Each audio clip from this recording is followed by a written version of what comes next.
मित्रांनो, हुकुमाची राणी ही या मालिकेमध्ये आता सर्वजण हॉस्पिटलमधून घरी आलेले असतात. तर विक्रांत आता आबांची माफी मागू लागतो आणि उर्मिला इकडे इंद्राला म्हणते की तू हे आधी मला का सांगितलं नाहीस इंद्रा. आणि इकडे आता इंद्रा फॅक्टरीमध्ये राणीवरती कसा हल्ला झाला यामागचं कारण शोधायला आलेला असतो. तर तो सगळ्या अधिकारींना एकत्र बोलवतो.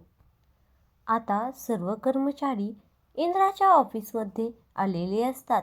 तिथे आबा व विक्रांतही असतात आणि आता इंद्रा खूपच रागामध्ये असतो आणि आता इंद्रा बोलू लागतो की आधीही या फॅक्टरीमध्ये फाईल्समध्ये घोळ झाला आणि आता माझ्यावरती आणि माझ्या बायकोवरती हल्ला झाला.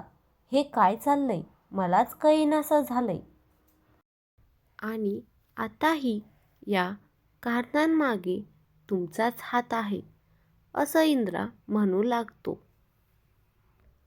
कर्मचारी खूपच घाबरून गेलेला असतो. इंद्रा मुद्दामून त्याला विचारत असतो की हे सगळं तुमच्यामुळंच झालंय. आणि आता तो कर्मचारी सांगू लागतो की हे मी सगळं केलेलं नाही. मी हे सगळं विक्रांत सरांच्या सांगण्यावरून केलेलं आहे. जो काही इथून मागे फाईल्समध्ये पैशांचा घोळ झालेला आहे तोही विक्रांत सरांच्या म्हणण्यानुसारच मी केलेला आहे. आणि आता हा गॅसचा स्फोट विक्रांत सरांच्याच म्हणण्यावरून मी केलेला आहे. आणि हे सगळं ऐकून आता सगळ्यांच्या पायाखालची जमीन सरकलेली असते.